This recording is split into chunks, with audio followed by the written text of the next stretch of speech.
Once wealth crosses a certain point, it becomes surprisingly difficult to destroy. Now, that point moves a bit every couple of years, but the methods the rich use to keep staying rich are always the same. And in this video, we're going over 5 ways the rich make wealth impossible to lose. Welcome to Alex. Structural isolation. First up, structural isolation. Now, the main reason wealth is hard to destroy is this. It is never allowed to exist as one thing. Real wealth is structurally isolated, meaning it's split across entities, assets, and legal boundaries. So failure in one place cannot spread to everything else. When most people fail financially, it happens all at once. And that's because everything depends on the same source of cash. Job, housing, lifestyle, credit, they're all connected. So when one link breaks, the entire system follows. But wealth works a bit differently. Instead of one pillar supporting everything, the wealth is split into independent parts that do not rely on each other to survive. A business can fail without touching personal assets. A lawsuit can hit one entity without affecting the rest. An investment can go to zero without forcing liquidation elsewhere. Nothing important is allowed to become existential. There's no favorite child. This is what structural isolation actually means. Now, you might think this sounds like basic diversification overexplained, but it goes way deeper than that. And here's just one example. Okay, one of the most important structural isolations is between who owns the assets and who takes the operational risk. You see, people who control wealth, they are not directly involved in operating the assets. They don't sign contracts in their own name. They don't run the factory personally. Operations happen inside entities, but ownership sits above them. So if the operating company fails, it fails in isolation. The assets can go bankrupt.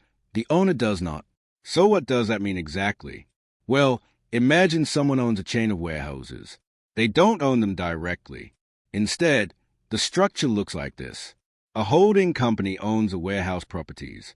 Each warehouse is leased to a separate operating company, and the operating companies run the day-to-day business. So, you own a company that owns warehouses that are rented to different companies. On your part, whatever happens within those warehouses is not really your concern. So, let's say a worker is injured in one of those warehouses and a lawsuit follows.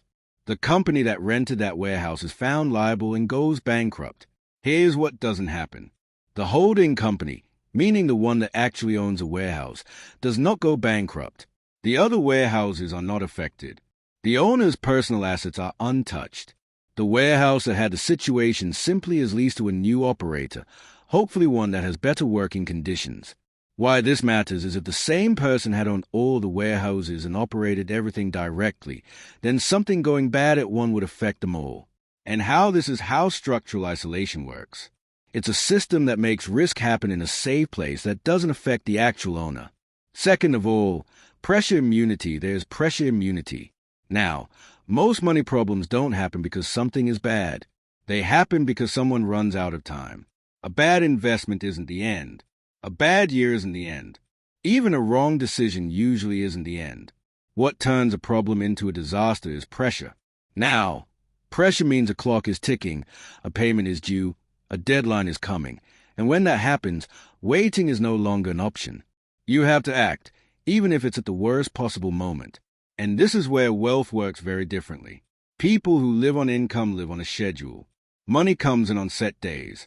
Bills go out on set days. Loans have fixed payments. If something goes wrong, there's no pause button. Wealth is built to remove that clock. You can't avoid problems. Problems always happen eventually. But what you can do is make sure those problems don't come with deadlines attached to them. When wealth faces a setback, nothing urgent has to happen. If prices fall, there's no foreselling. If income slows down, there's no panic. If the market turns, there's time to wait and see what happens next. And that changes everything. Most people think financial collapse happens because something loses value. But in reality, collapse happens because something has to be sold at the wrong time. Assets are not sold because they are bad. They are sold because someone has no choice. Wealth avoids this by making sure no single problem can force action. If something underperforms, it can be held. If a year goes poorly, it can be ignored. If conditions change, the response can be delayed. Waiting is not a personality trait. No, it is a structural advantage, and you can only wait if you are not under pressure. Then there is time arbitrage. Now time changes how money behaves.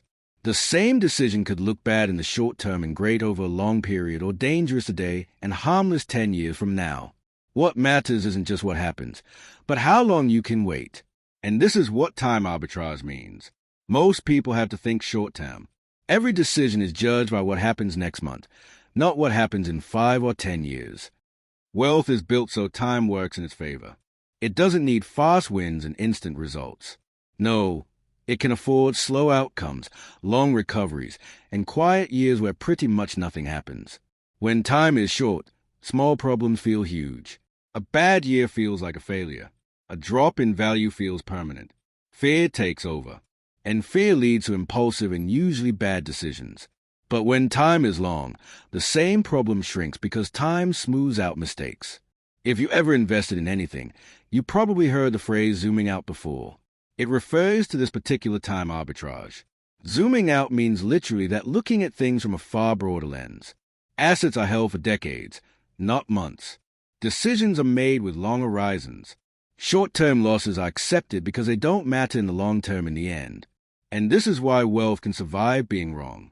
You don't have to predict perfectly if you've got the time to recover. You don't have to try and time the market if you are not in a hurry. You don't have to rush into action when nothing is forcing you to move. Time does all the heavy lifting here. Fourth, we've institutional risk absorption got institutional risk absorption, or in other words, an army of lawyers, bankers, insurers, and advisors. And this one is pretty much a given. Institutions care about stability the most. When someone controls large, long-term assets, keeping that relationship healthy matters more than enforcing short-term rules. The goals shift from collecting immediately to preserving value over time. And that's why problems around wealth rarely explode. They are seen early, they are discussed early, and they are fixed early. Insurance works the same way. Losses that would be devastating to an individual are routine for an insurer. The cost is spread out. The impact is limited. What feels like a crisis to one person becomes a manageable event inside of a much larger system, and legal structures do this too. Risks identified in advance. Responsibility is assigned clearly. When something goes wrong, the damage is limited to where it belongs. Okay? It does not spread. You see, if you miss a $5,000 monthly payment on a loan, that is your problem, and the bank will respond appropriately. But if a $50 million client runs into a problem, that is very much the bank's problem. The assets involved are substantial. The relationship spans years, and aggressive enforcement would risk destroying far more value than it recovers. In this case, the same rigid response would be irrational. The goal is no longer to collect immediately, but to preserve stability. From the outside, this can look pretty unfair. From the inside, it is simply rational behavior by institutions trying to minimize damage. Small problems trigger automatic penalties. Large problems trigger analysis. Instead of default notices, there are meetings. Instead of fixed demands, there are revised terms. Instead of hard deadlines, there are extended timelines designed to protect the underlying value. Once scale is large enough, strict enforcement stops being the safest option. Flexibility diversification by failure mode takes its place. And finally, we've got diversification by failure mode.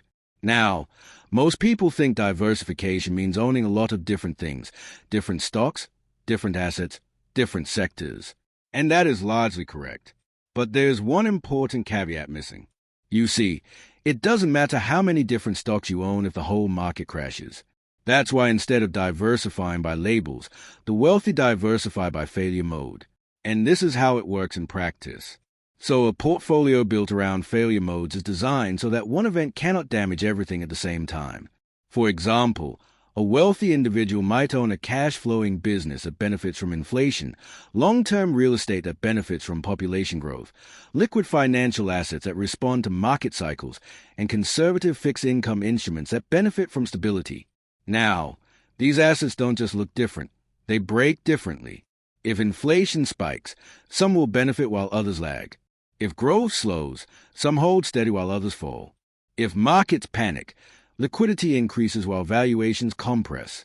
Now, You could say that if nothing can break all at once, that ultimately it means you also cannot win all at the same time.